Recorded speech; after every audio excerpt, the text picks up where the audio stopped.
আসসালামু আলাইকুম, welcome back to my channel giants mom cooking world.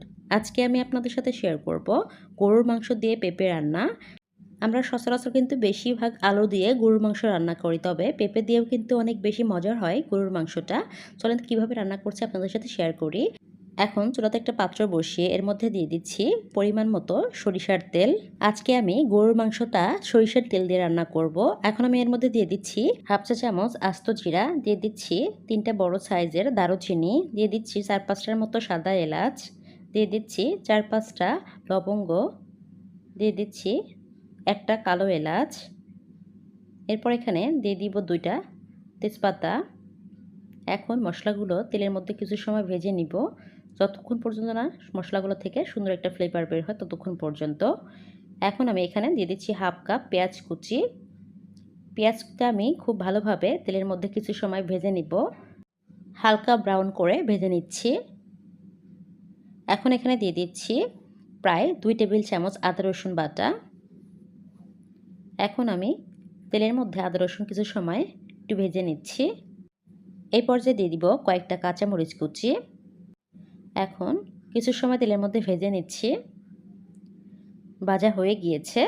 এখন আমি এখানে দিয়ে দিব হলুদের গুঁড়ো 1 চা চামচ, দিয়ে দিচ্ছি ধনিয়ার গুঁড়ো 1 চা চামচ, দিয়ে দিচ্ছি মরিচের গুঁড়ো আমি এখানে 1.5 চা চামচ দিচ্ছি। এখন দিয়ে দিচ্ছি 1 চা চামচের একটু কম হবে গরম মশলার গুঁড়ো।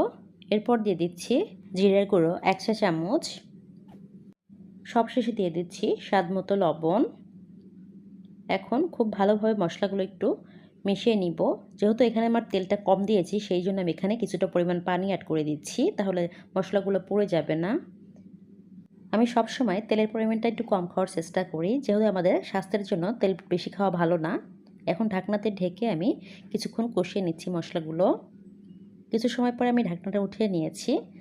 তেলটা যখন মশলার উপর এরকম ভেসে উঠবে তখন আমি গরুর মাংসটা দিয়ে দিচ্ছি। আমি এখানে হাড় চর্বি এর কলিজা সহ মাংস নিয়ে নিয়েছি। এখন নেড়ে চেড়ে মশলাগুলোর মধ্যে মিশিয়ে নিচ্ছি। এখন ঢাকনাতে ঢেকে আমি কিছুক্ষণ রান্না করে নিব।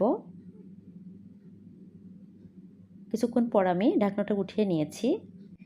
একটু নেড়ে চেড়ে আরও কিছু সময় আমি মাংসগুলো কষিয়ে নিব। কিছু সময় কষিয়ে নেওয়া হয়ে গিয়েছে। এখন আমি এখানে কিউব করে কেটে নেওয়া পেঁপে দিয়ে দিচ্ছি।